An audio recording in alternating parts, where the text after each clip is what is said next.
Les amis, bienvenue dans cette nouvelle édition d'ActuFoot. Les Aigles, depuis leur match non achevé contre la Côte d'Ivoire il y a quelques jours, sont en train de performer de part et d'autre en Europe, avec notamment un Moussa Djenepo métamorphosé au Standard de Liège. On va en parler tout de suite. Comme d'habitude, on vous a réuni l'essentiel de l'actualité de nos Aigles dans une rubrique, les infos croustillantes du jour.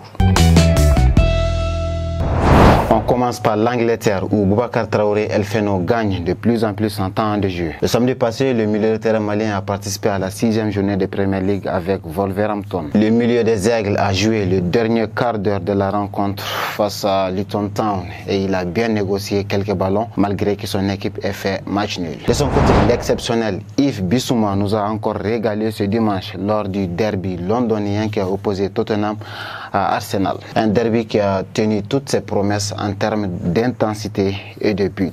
En ce qui le concerne, Yves Bissouma a encore une fois été impeccable au milieu, aussi bien à la récupération que dans la construction, puisque toutes ses passes sont arrivées à destination. C'est dire que la précision, c'est désormais son domaine. Cheikh Doucouré, de son côté, a vécu un samedi plutôt calme avec Crystal Palace. Opposé à Fulham samedi, le Malien et ses partenaires ont été accrochés à domicile, mais le point du nul leur a suffi pour s'installer à la 8e place de la Ligue.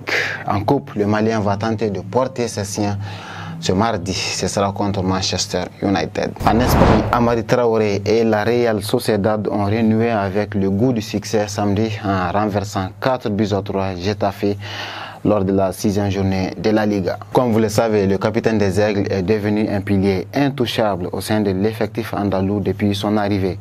Il a déjà pris part à toutes les 6 journées du championnat avec de belles notes. Sa performance contre l'Inter de Milan la semaine dernière en Ligue des Champions a aussi marqué les esprits. Avec Cadiz, Romini Komenguessan a aussi joué ses premières minutes en Liga ce dimanche lors du déplacement sur la pelouse du Betis Séville. L'ancien joueur de l'Estac 3 est entré en fin de match, donc il n'a pas eu le temps nécessaire pour éviter un match nul à son équipe. En France, c'est Falaye Sako qui a brillé le plus parmi les Maliens qui ont joué en Ligue 1 ce week-end. Auteur d'une masterclass lors de la victoire 4-3 du Mali contre le Soudan du Sud il y a quelques jours, le latéral malien est toujours sur la même lancée en club. Ce dimanche, malgré quelques failles en début de match contre le Stade Rennais, Falaye s'est en effet donné corps et âme pour délivrer Montpellier de sa mauvaise passe en Ligue 1, mais en vain. Le Malien s'est montré très percutant sur son aile, tout comme Kiki Kouyaté qui a été très solide dans les duels. Finalement, le match s'est soldé par un nul sans but.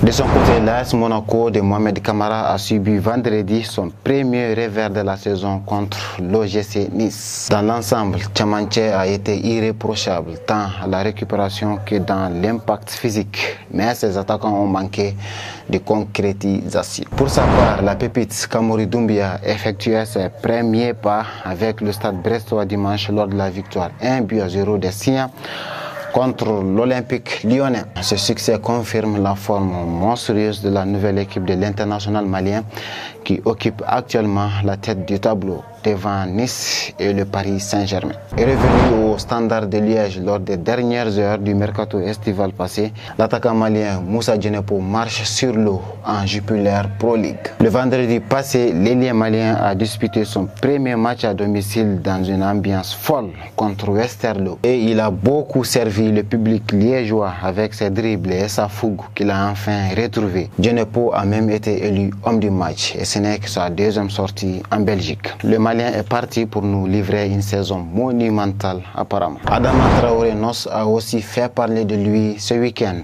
Le milieu offensif malien a été l'élément clé de son équipe lors de la victoire 3-1 contre Stoke City le dimanche passé en Championship. En plus d'orchestrer le jeu des Tigres, le Malien a été décisif en marquant le deuxième but des siens sur une frappe très bien ajustée dans les 18 mètres. Vous l'aurez remarqué, les amis, nos joueurs sont en jambes en ce début de saison. Mais ce week-end, il y en a un qui s'est particulièrement démarqué des autres. C'est notre aigle du jour.